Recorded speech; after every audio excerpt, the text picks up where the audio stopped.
Commander Zexathai stood before the massive viewing screen in his command center, watching the red warning lights flash across the star map like angry eyes in the darkness. His blue-scaled hands gripped the metal rail as he studied the data streaming in from the Outer Rim territories. The Void Swarm had broken through the quarantine zone again, and this time they were moving faster than ever before. The Kalari commander had fought in 37 major battles across the galaxy during his long military career. He had seen entire planets consumed by the parasitic creatures that made up the swarm, watched as civilizations that had stood for thousands of years crumbled in mere days. The creatures were relentless, adaptive, and utterly without mercy. They consumed everything living and turned it into more of themselves. A junior officer approached him with trembling hands, carrying a data pad that glowed with urgent messages. The young Thraxian's 6 eyes darted nervously as he spoke in the common galactic tongue. "Sir, High Command has sent new orders. They want to activate the human protocol." Zexthai turned his large head to stare at the officer. His golden eyes narrowed as he processed this information. The human protocol was something the Galactic Defense Coalition had created but never used. It was a desperate measure, a last resort when all other options had failed. The humans were a new species, barely 50 years into their membership with the Coalition. They had no real experience with galactic warfare. "Are you certain about these orders?" Zexthai asked in his deep, rumbling voice. The officer nodded quickly and handed over the data pad. The commander read through the official communication twice, making sure he understood every word. High Command was indeed ordering him to work with human forces for this mission. The humans lived on a small blue planet called Earth in a relatively quiet sector of the galaxy. They had joined the Coalition after their first contact with alien life, eager to learn and explore beyond their home system. Most Coalition members considered them primitive and weak compared to the established galactic powers. Their technology was basic, their ships were small, and they had never faced anything like the Void Swarm. Zexthai walked to his private communication console and activated the quantum link to Coalition headquarters. Within moments, the stern face of Admiral Kethvor appeared on the screen. The old Vulcani leader looked tired, his usually bright orange skin appearing dull and worn. "Commander Zexthai," the Admiral began without any formal greeting, "I assume you have received your new orders. The situation has become critical. The swarm has consumed the Beta Centauri system completely. We estimate they will reach the core worlds within 6 months if we cannot stop them." "Sir, with respect, why are we bringing in the humans now?" Zexathai asked. "They have no experience with this kind of threat. Their weapons and ships are decades behind our technology. What can they possibly contribute to this fight?" Admiral Kethvor was quiet for a long moment before answering. "Commander, the human military leaders have been studying our reports about the swarm for the past year. They have requested permission to join this campaign multiple times. Their tactical analysis of our previous engagements has been quite interesting. They seem to think differently about warfare than we do." The Admiral paused and looked directly into the camera. "More importantly, we are running out of options. The swarm adapts to our tactics faster than we can develop new ones. Perhaps a fresh perspective is exactly what we need." 3 days later, Zexthai stood in the main docking bay of Kepler Station, waiting for the human ships to arrive. He had spent those days reviewing everything the Coalition knew about human military forces. Their ships were indeed smaller and less advanced than Coalition vessels, but they appeared to be built for speed and maneuverability rather than raw firepower. The first human ship to dock was called the Valiant Dawn. It was roughly half the size of Zexthai's own vessel, but sleek and angular in design. As the docking clamps engaged and the airlock sealed, the commander straightened his military uniform and prepared to meet these new allies. The airlock opened with a soft hiss, and the first human stepped through. He was shorter than Zexathai by at least 2 feet, with brown hair and dark eyes. His skin was the pale pink color that seemed common among his species. Despite his small size, he carried himself with the confidence of an experienced warrior. "Commander." "Zexthai," the human said, extending his hand in what the commander knew was a human greeting gesture. "I am Captain Jake Martinez of the Terran Strike Force. Thank you for agreeing to work with us on this mission." Zexthai reached out and carefully grasped the human's small hand, trying not to apply too much pressure with his much larger fingers. "Captain Martinez, welcome to Kepler Station. I hope your journey was comfortable." Behind Captain Martinez came more humans, each carrying equipment and weapons that looked crude compared to Coalition technology. Zexthai noticed that despite their primitive gear, they moved with purpose and discipline. Their eyes constantly scanned their surroundings, taking in details and potential threats. As the humans settled into their temporary quarters on the station, Zexthai found himself wondering what these small, soft-looking creatures could possibly do against the nightmare that was the Void Swarm. He had seen the strongest warriors in the galaxy fall before those monsters. How could beings who looked so fragile hope to survive what was coming? The joint briefing room on Kepler Station buzzed with quiet tension as representatives from 12 different Coalition species gathered around the holographic display table. Zexthai stood at the head of the table, his blue scales catching the light from the tactical projections floating in the air above them. The humans sat together on one side, looking small among the towering forms of the other alien warriors. Captain Martinez leaned forward as the three-dimensional map of the Chorus 7 system materialized between them. The planet glowed red in the display, indicating full swarm contamination. Lieutenant Amy Brooks, the human tactical specialist, took notes on a simple paper pad while her colleagues used advanced digital devices. "The situation is straightforward," Zexthai began, his deep voice filling the room.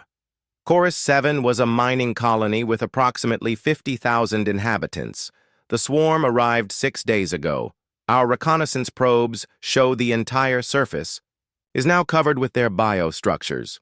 Standard protocol requires orbital bombardment to prevent further spread. The humans exchanged glances. Sergeant Ryan Cole, a stocky man with graying hair, raised his hand. "Commander, what about survivors? Have you confirmed that everyone on the planet is dead?" Zexthai paused, surprised by the question. "Sergeant, the swarm does not take prisoners. They consume all biological matter to fuel their expansion. Survival is not possible once contamination reaches this level." Amy Brooks looked up from her notes. "Sir, our analysis of previous swarm attacks shows a different pattern. The initial consumption phase typically lasts 72 hours. After that, they begin converting biomass into specialized forms. If there were any survivors in underground facilities or shielded areas, they might still be alive." The commander felt a slight irritation at being questioned by these newcomers. "Lieutenant Brooks, the Coalition has been fighting the swarm for over 200 years. Our protocols are based on extensive experience and data analysis." Captain Martinez stood and walked to the hologram, pointing at several areas on the planet's surface. "With respect, Commander, your protocols assume the swarm behaves rationally. Our studies suggest they might be more adaptable than your models predict. We would like to propose a different approach." "What kind of approach?" asked Subcommander Veltar, a tall insectoid warrior from the Zephyri species. His mandibles clicked with amusement as he looked at the small humans. Martinez touched his tablet, and the hologram changed, showing a detailed view of the planet's northern continent. "We send in small reconnaissance teams to gather intelligence before any bombardment. If there are survivors, we extract them. If not, we learn how the swarm has adapted and use that information for future engagements." The room erupted in discussion as various Coalition officers voiced their opinions. Most thought the human plan was too risky and complicated. Why risk valuable personnel when orbital bombardment could solve the problem quickly and safely? Zexthai raised his hand for silence. "Captain Martinez, your proposal would require landing teams to operate in fully contaminated territory. The swarm creatures are extremely hostile and adaptive. They can mimic the appearance of other species and use biological weapons that can corrupt our people within minutes. We understand the risks, Amy Brooks said quietly. But our preliminary analysis suggests that current coalition tactics might be giving the swarm exactly what it wants. Each time you destroy a contaminated world, you eliminate potential intelligence about their methods and evolution. Ryan Cole added, plus, if there are survivors, they might have learned something about swarm weaknesses during their time in hiding. That information could be invaluable. Zexthai studied the humans carefully. Their proposal was dangerous and went against everything the coalition had learned about fighting the swarm. Yet something in their confident manner made him pause. These creatures seemed genuinely convinced that their approach could work. Very well, he said finally. We will attempt a limited reconnaissance mission. 2 teams will make planetfall, 1 coalition squad led by myself, and 1 human squad led by Lieutenant Colonel Lisa Park. Our primary objective will be intelligence gathering, with survivor extraction as a secondary goal. 2 days later, Zexthai found himself strapped into the passenger compartment of a coalition dropship alongside Lisa Park and her human team. The lieutenant colonel was a lean woman with short black hair and intense green eyes. She checked her equipment one final time as they approached Chorus 7's atmosphere. "First time working with humans, Commander?" she asked as the ship began to shake from atmospheric entry. "Yes, Lieutenant Colonel. I admit I am curious to see your methods in action." Zexthai tightened his harness as the turbulence increased. "Lisa." Park smiled, but it was not a warm expression. "I think you'll find we approach problems differently than most species. Humans have been fighting for survival since we first walked upright on our home planet. We learned a long time ago that sometimes the crazy plan is the only one that works." The dropship's pilot, a nervous Kalari named Jexton, spoke over the communication system. "Commander, I'm detecting multiple swarm biosignatures approaching. Our position. They've spotted us." Through the small viewport, Zexthai could see dark shapes rising from the planet's surface, like a swarm of angry insects. The swarm's flying forms were twisted combinations of organic matter and corrupted technology, moving with unnatural speed and coordination. "Evasive maneuvers," Zexthai ordered, but even as he spoke, he could see they were outnumbered 20-1. The coalition dropship was fast, but the swarm creatures seemed to anticipate every turn and dive. Lisa Park unbuckled her harness and moved to the pilot compartment. "Jexton, can you get us to those mountain caves on the northern continent?" "Not with these things chasing us," the pilot replied as the ship shook from impact. "We're taking too much damage." "Then put us down in the forest valley about 10 kilometers from the caves," Park said calmly. "We'll walk." Zexthai stared at her. "Lieutenant Colonel, that valley is completely overrun with swarm ground forces. Landing there would be suicide." Lisa Park looked back at him with those intense green eyes.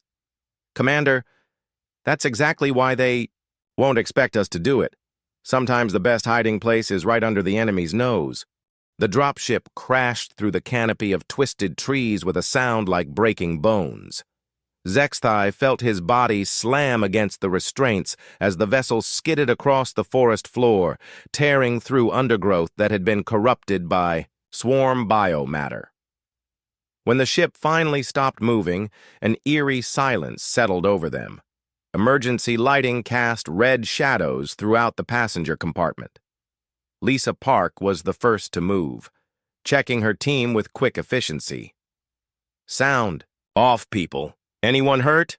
"Good to go, Colonel," came the responses from her 4 soldiers. Ben Hayes, a quiet man with pale blue eyes, was already at the emergency exit, listening for movement outside.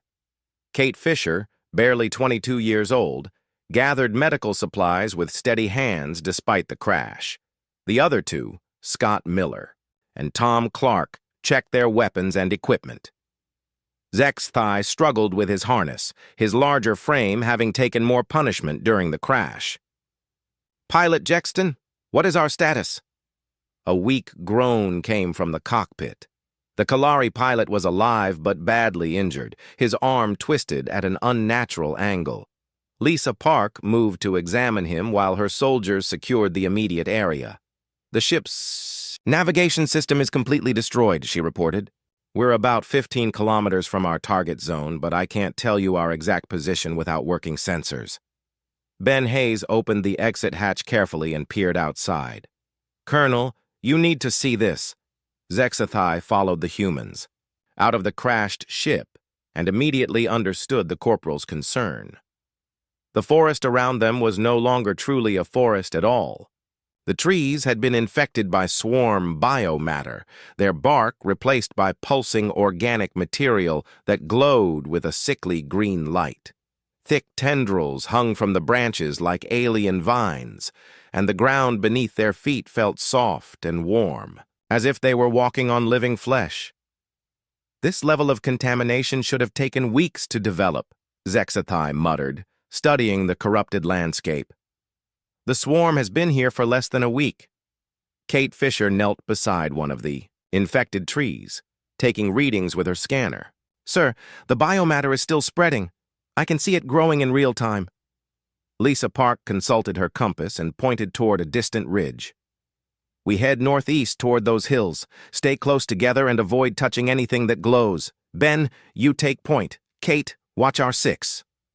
As they began moving through the nightmare landscape, Zexathai noticed how differently the humans approached their situation compared to Coalition standard procedures. Instead of trying to avoid the contaminated areas entirely, they moved through, them with careful purpose, studying everything they encountered. Scott Miller stopped beside a cluster of swarm pods hanging from a corrupted tree branch. The pods were roughly human-sized and pulsed with internal movement. Colonel, these look fresh. Something's still alive inside them. Keep moving, Scott, Lisa Park ordered. We're not here to play scientist. But even as she spoke, one of the pods began to split open with a wet tearing sound. A pale arm emerged, followed by a human face that Zexathai recognized from the colony records. The man inside the pod opened his eyes and looked directly at them. Help me, the figure whispered. Please, help me get out of here. Zexathai started forward instinctively, but Ben Hayes grabbed his arm with surprising strength for such a small being. Don't, Commander. Look at his eyes. The Kalari commander looked more carefully and saw what the human had noticed immediately. The colonist's eyes were completely black, without any trace of iris or pupil. As they watched, the figure smiled with too many teeth. You cannot hide from us, it said in a voice that seemed to come from multiple throats. We smell your fear. We taste your thoughts. Kate Fisher raised her weapon, but the pod creature was already dissolving back into organic slime that dripped to the forest floor. Within seconds, there was no trace that it had ever existed except for the empty pod, hanging above them. How did you know? Zexathai asked Ben Hayes as they continued moving. The smell was wrong, the corporal replied without emotion. Humans have a specific scent when they're afraid or in pain. That thing smelled like rotting meat. They traveled for 3 hours through increasingly hostile terrain. The swarm biomatter grew thicker and more aggressive as they moved deeper into contaminated territory. Twice they had to detour around areas where the ground itself had become a living organism that reached out with grabbing tentacles. As the alien sun began to set, casting strange shadows through the corrupted canopy, Lisa Park called for a halt in a small clearing that seemed less infected than the surrounding area. We'll rest here for 2 hours, then continue under cover of darkness. Tom Clark set up a perimeter warning system using small motion sensors, while Scott Miller distributed rations that looked disappointingly simple compared to Coalition emergency supplies. Zexathai accepted the human food with curiosity, finding it bland but surprisingly filling.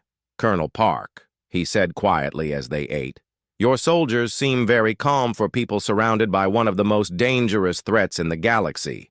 Lisa Park chewed thoughtfully before answering.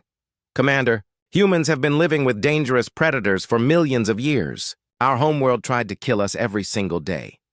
We learned to adapt or die. As if summoned by her words, a low howling sound echoed through the forest around them. It was answered by similar calls from different directions, creating a chorus of alien hunger that made Zexthai's scales bristle with instinctive fear. "Swarm hunters," he whispered. "They've found our trail." The humans moved with practiced efficiency, gathering their equipment and checking their weapons. Kate Fisher injected herself with something from her medical kit, while Ben Hayes seemed to become perfectly still, listening to sounds that Zexthai could barely detect. "How many?" Lisa Park asked. "At least 12, probably more," Ben replied. "They're trying to circle us, but they're not very good at staying quiet." The colonel smiled again with that cold expression Zexthai was beginning to recognize. "Well then, gentlemen and lady, it looks like we get to show our new alien friend how humans hunt." The swarm hunters emerged from the corrupted forest like living nightmares given form. Each creature stood nearly 8 feet tall on legs that bent wrong and moved with joints that seemed to be in impossible places. Their bodies were a twisted fusion of organic matter and stolen technology, with weapons that had been grown rather than built extending from their arms like deadly flowers. Zexthai raised his plasma rifle, targeting the closest creature as it bounded toward them across the clearing. But before he could fire, he noticed something strange happening around him. The humans had not formed a defensive line as coalition doctrine would dictate. Instead, they were spreading out in what looked like a completely random pattern.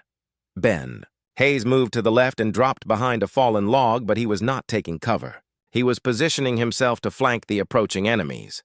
Kate Fisher went right, using the twisted trees as concealment while she worked her way around to the creature's rear. Scott Miller and Tom Clark seemed to vanish entirely, melting into the shadows like ghosts. Lisa Park remained beside Zexthai, but even she was moving in ways that defied military logic. She stepped forward into the open, making herself an obvious target while the swarm hunters charged toward them with inhuman speed. "Colonel, what are you doing?" Zexthai shouted over the howling of the approaching monsters. "You're exposing yourself to enemy fire." "Trust the plan, Commander," she replied calmly, then spoke into her communication device. "Ben, you have 3 coming up your left side. Kate, 2 more heading for that cluster of pods behind you." The first swarm hunter reached the clearing and opened fire with bioweapons that spat acid and living projectiles. Lisa Park threw herself sideways, rolling behind a corrupted tree trunk while return fire erupted from positions Zexthai had not even known were occupied.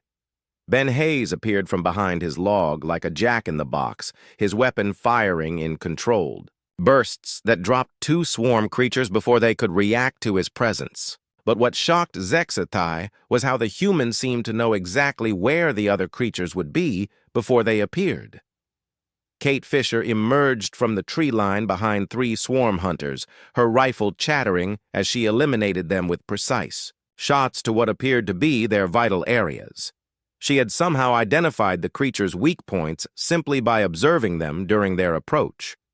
More swarm hunters poured into the clearing from multiple directions, but the humans continued their impossible dance of coordination. Scott Miller materialized on high ground that Zexthai had not noticed before, providing covering fire for his teammates. Tom Clark seemed to be everywhere at once, appearing wherever the enemy was weakest and vanishing before they could respond. How are they doing this? Zexthai wondered aloud as he added his own firepower to the battle. The humans were outnumbered 2 to 1, but they fought as if they shared a single mind. They anticipated each other's movements, covered each other's blind spots, and struck at the enemy with a coordination that seemed almost supernatural. A swarm hunter broke through their perimeter and charged directly at Zexthai, its claws extended, and acid dripping from its maws. The commander raised his weapon, but Ben Hayes was suddenly there, tackling the creature from the side and driving a combat knife into what passed for its neck. The human rolled away as the creature collapsed. already turning to engage the next threat. But Zexthai noticed something in the corporal's eyes that made his blood run cold. There was no fear there, no hesitation or doubt. Ben Hayes looked at the swarm creatures the same way a predator looks at prey. "Ben, incoming from your 9 o'clock," Kate Fisher called out, and the corporal spun to face a threat that was still hidden in the tree line. His shots found their target before the creature even emerged from cover. "Kate, fall back to position 3, Lisa Park ordered, and the young woman immediately began moving toward a location that had been predetermined by some communication Zexthai had completely missed. The battle continued for what felt like hours, but was probably only minutes. The humans flowed around the battlefield like water, always appearing where they were needed most, and disappearing before the enemy could mount an effective response. They used the corrupted terrain to their advantage, turning the swarm's own biomatter against it. When the last creature fell, an unnatural silence returned to the clearing. The humans regrouped around their colonel with the same efficiency they had shown during the fight. None of them seemed particularly excited or relieved by their victory. They simply checked their equipment and prepared to continue the mission. Zexthai stared at them in amazement and growing unease.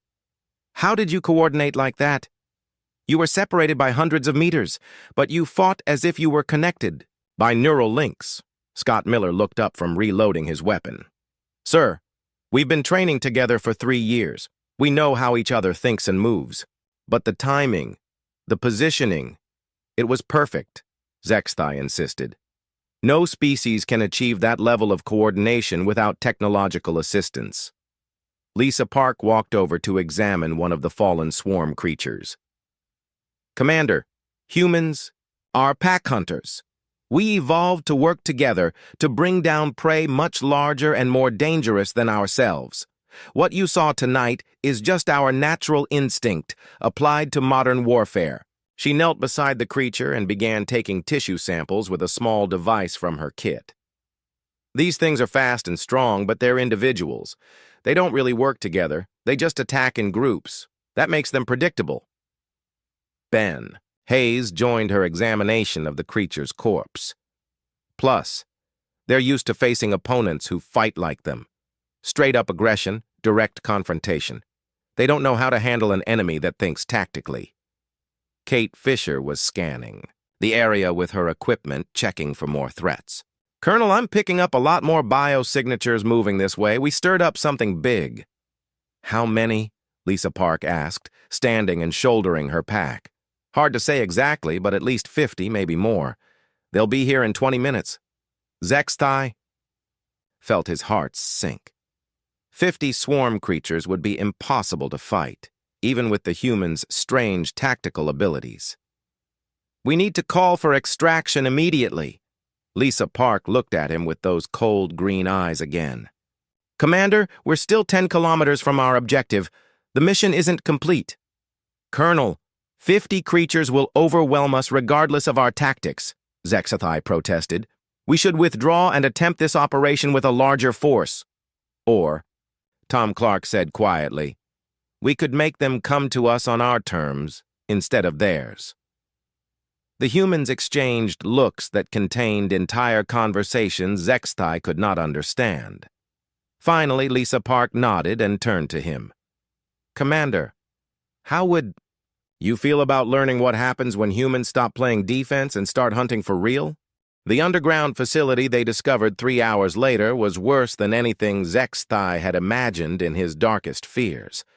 The humans had led him through a maze of swarm-infested terrain, using paths that seemed to exist only in their collective imagination, avoiding the massive hunting party that was still searching for them in the corrupted forest above. The entrance to the facility was hidden beneath a cluster of biopods that pulsed with sickly light. Kate Fisher had detected the artificial structure with her scanners, buried under layers of organic growth that the swarm had used to conceal it from orbital observation. Research Station, Lisa Park identified as they made their way through corridors lined with twisted metal and living tissue. The colonists were trying to study the swarm when it arrived. Emergency lighting flickered sporadically, casting moving shadows that made everything appear to be alive and writhing. The air smelled of decay and something else that Zexthai could not identify, but which made his scales crawl with revulsion. They found the first survivor in what had once been the station's main laboratory. She was a young human woman, maybe 30 years old, huddled in a corner behind an overturned table. Her clothes were torn and stained, and her eyes had the wild look of someone who had seen too much horror. "Please," she whispered when she saw them. "Please, you have to help the others. They're still alive, but the things are using them for experiments." Ben Hayes knelt beside her, his voice gentle despite the hard expression on his face. "What's your name? How many survivors are there?" "I'm Dr. Susan Wells," she replied, gripping his arm with desperate strength. "There are maybe 20 of us left. The creatures, they took the others to the lower levels. They're doing something to them, changing them." Lisa Park studied a floor plan of the facility that was displayed on a cracked monitor. "Dr. Wells, what kind of research were you conducting here?" "We were trying to understand how the swarm converts biological matter," Susan explained. "We thought if we could learn their process, we might be able to develop a defense against it." Tom Clark, who had been examining the laboratory equipment, looked up with a grim expression. "Colonel, they've got swarm specimens down there, live ones, and from what I can see, they've been experimenting on both the creatures and the human prisoners." Zexthai felt his stomach turn as the implications sank in. "The swarm is learning from human research methods. They're using our own scientific processes against us." "It's worse than that," Dr. Wells said. "They're not just copying our methods, they're improving on them. The hybrid creatures they're creating are smarter and more adaptive than anything we've seen before." A distant sound echoed through the facility's corridors, something between a scream and a roar that made everyone freeze. It was followed by other sounds, mechanical humming, organic gurgling, and what might have been human, voices calling for help. Scott Miller checked his ammunition and looked at his colonel. "Ma'am, what are the rules of engagement for this situation?" Lisa Park was quiet for a long moment, studying the facility map and considering their options. When she finally spoke, her voice had changed. It was colder, more distant, as if she was pulling something dark from deep inside herself. "The rules of engagement are simple," she said. "Anyone who is still human gets saved. Everything else gets killed. No exceptions, no hesitation, no mercy." She turned to Zexthai with an expression that made the alien commander take an unconscious step backward. "Commander, what I'm about to show you is going to violate several coalition protocols regarding the treatment of captured enemies and the preservation of scientific specimens." "Colonel, the coalition has very specific guidelines about," Zexthai began, but she cut him off. "The coalition has never faced anything like this," she said firmly. "Your guidelines assume that your enemies follow some basic rules of civilized behavior. The swarm doesn't follow any rules at all." Ben Hayes was already moving toward the corridor that led to the lower levels, his weapon ready and his eyes scanning for threats. Kate Fisher took point behind him, while Scott Miller and Tom Clark flanked Dr. Wells to protect her. As they descended deeper into the facility, the organic corruption became more extensive. The walls themselves seemed to be breathing, and veins of biomatter pulsed with alien light. The sounds from below grew louder and more disturbing. They found the first hybrid creature in what had been the facility's medical bay. It had once been human, but the swarm had fused it with their own biotechnology. Extra limbs sprouted from its torso, and its face was a nightmare fusion of human features and alien organs. Worst of all, enough of its original mind remained for it to recognize them. "Kill me," it whispered through a mouth that was no longer entirely human. "Please, kill me." Ben Hayes did not hesitate. His weapon fired once, and the creature's suffering ended. But Zexthai noticed that the human's hands were completely steady, and his expression never changed. They found more hybrids as they moved deeper into the facility. Some were so far gone that they attacked immediately, driven by swarm programming that overrode any remaining human consciousness. Others retained enough awareness to beg for death. The humans killed them all with the same cold efficiency.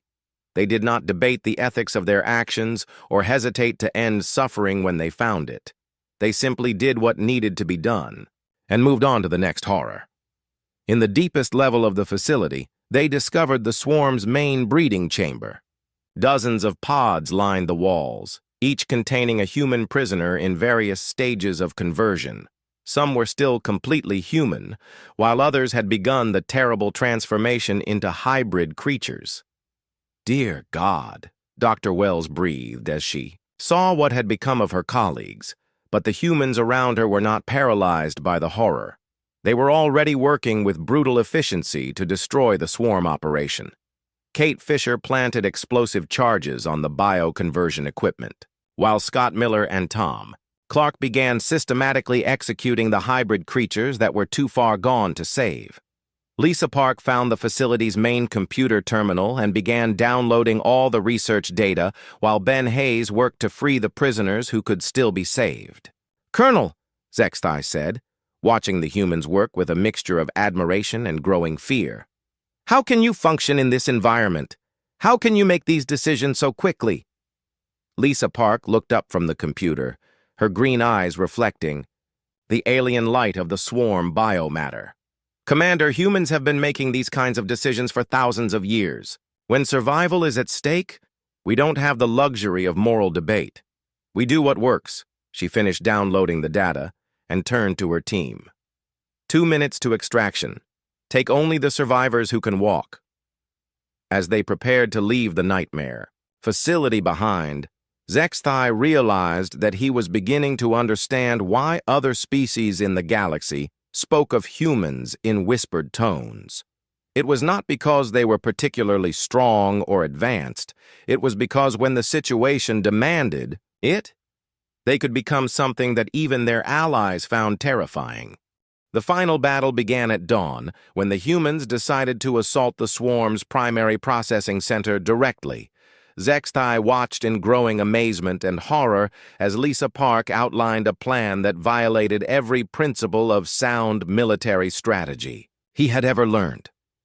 "We're going to walk straight through the front door," she announced to the combined force of human and coalition troops that had assembled at their makeshift base camp. "No stealth, no subtlety, no clever tactics. We're going to make so much noise and cause so much damage that every swarm creature on this planet will come running to stop us." Captain Jake Martinez had arrived with reinforcements 3 hours earlier, bringing 2 more squads of human soldiers and enough firepower to level a small city.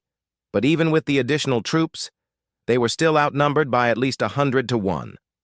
"Colonel Park," Zexthai said carefully, "the processing center contains the swarm's primary breeding facilities and command structures. It will be defended by thousands of creatures, including the larger warrior forms we have not yet encountered." "Exactly," replied Ben Hayes, checking his equipment one final time. "That's why this plan will work. They'll be so focused on protecting their main base that they won't see the real attack coming." The real attack, Zexthai had learned, involved a small team of humans infiltrating the processing center through maintenance tunnels, while the main force provided a distraction above ground. It was the kind of desperate gamble that should have resulted in complete failure and the death of everyone involved.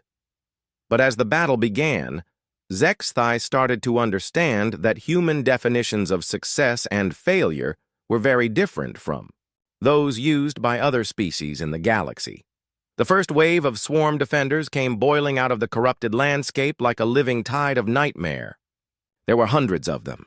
The smaller hunter forms they had fought before, larger warrior creatures with armor like bioplating, and flying forms that swooped down from the infected sky like demonic birds. The human response was immediate and overwhelming. Jake Martinez had brought weapons that Zexthai had never seen before, devices that seemed to channel raw destruction in ways that defied conventional physics. But more disturbing than their technology was the way the humans used. They did not fight defensively, trying to hold ground or minimize casualties. Instead, they fought like predators who had been given permission to hunt without restraint. Every action was calculated to cause maximum damage and psychological impact on their enemies. Ryan Cole, the demolitions expert, had rigged explosives throughout the battlefield that detonated in sequence, creating a symphony of destruction that seemed designed as much to terrorize the swarm as to kill them. The creatures began to exhibit behavior that Zexathai had never seen before. They started to hesitate, to show what could only be described as fear. "How is that possible?" he asked Amy Brooks as they took cover behind a fallen tree that was still, burning from one of Cole's charges. "The swarm doesn't experience fear. They're driven by pure biological imperative." Amy reloaded her weapon with calm precision while explosions continued around them. "Commander, everything experiences fear when it faces something more dangerous than itself. The swarm just hasn't met anything more dangerous than they are until now." Through the chaos of battle, Zexathai caught glimpses of the infiltration team, led by Tim Walsh as they disappeared into the underground tunnels. Walsh was a staff sergeant who looked like he could be someone's grandfather, but his eyes held the same cold fire that Zexathai had learned to recognize in all the human warriors. The diversionary assault continued for 2 hours, with the humans steadily advancing toward the processing center despite overwhelming odds. They moved through the swarm defenders like a knife through flesh, cutting apart formations that should have been able to stop any conventional force. But what truly horrified Zexathai was not their effectiveness in combat. It was the way they seemed to understand their enemies better than the enemies understood themselves. They anticipated swarm tactics, exploited weaknesses that other species had never noticed, and turned the creature's own adaptability against them. Nancy White, the colonel in overall command of the human forces, coordinated the assault with the same cold efficiency that Zexathai had seen in all her subordinates. She gave orders that sent soldiers into situations that should have been suicidal, but somehow those soldiers always emerged victorious. "Colonel White," Zexathai said during a brief lull in the fighting, "how are your people doing this? How can they function so effectively in conditions that would break most trained warriors?" She looked at him with the same disturbing smile he had seen on Lisa Park's face. "Commander, you're asking the wrong question. You want to know how we can be so effective. What you should be asking is why we're holding back." "Holding back?" "We're still following coalition rules of engagement," she explained. "We're trying to preserve specimens for study, minimizing collateral damage, maintaining communication protocols. If we were fighting this battle the human way, it would have been over in 20 minutes. Before Zexathai could ask what she meant, explosions began erupting from inside the processing center itself. Tim Walsh's infiltration team had reached their target and begun their work. But what emerged from the underground facility was not the team Zexathai expected to see. The humans who climbed out of the tunnels looked like they had been through hell itself. Their equipment was damaged. Their uniforms were torn and stained with substances that might once have been blood, and their eyes held an expression that made Zexathai's scales crawl with instinctive fear. But they were smiling. Alan Cox, a private, who could not have been older than 25, walked calmly out of the burning facility while swarm creatures fled in panic around him.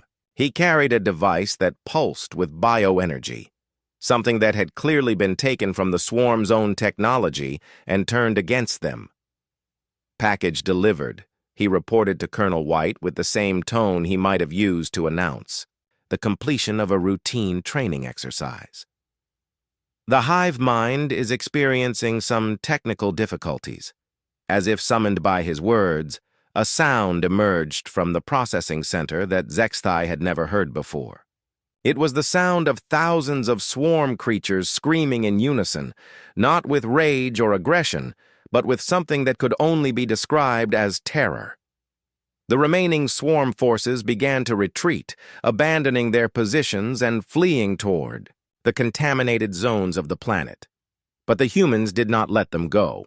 They pursued the fleeing creatures with methodical precision, hunting them down and eliminating them with the same cold efficiency they had shown throughout the entire mission.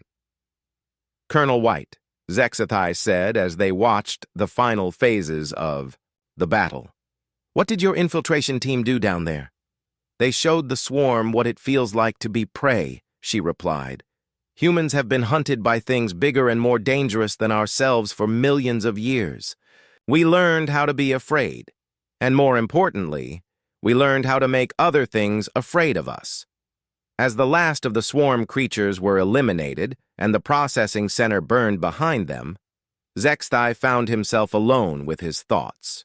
The humans were celebrating their victory with quiet satisfaction, checking their equipment and preparing for extraction as if they had just completed a routine training exercise. But Zexathai was not celebrating. He was thinking about what he had witnessed during the past few days and what it meant for the galaxy. The humans had not just defeated the swarm. They had done something that no other species had ever accomplished. They had made the ultimate, predators afraid. Later, as he sat in his quarters aboard the evacuation ship, Zexthai began writing his after-action report. He struggled to find words that would convey to Coalition Command what he had learned about their new human allies. How could he explain that the humans were not just another warrior species to be added to the Coalition's military forces? How could he make them understand that humanity represented something entirely new and potentially terrifying in galactic civilization? The humans could become monsters when necessary, but they never lost sight of what they were fighting to protect. They could embrace darkness without being consumed by it, and that made them the most dangerous species in the galaxy. In the end, he wrote only the essential facts. The mission had been successful, the swarm forces had been eliminated, and he requested human support for all future operations against similar threats. But he knew that no report could truly capture what he had witnessed. The day he faced true terror was indeed the day he fought alongside humans. Not because they were monsters, but because they could choose to become monsters while remaining perfectly human. And that choice, more than any weapon or technology, was what made them truly terrifying.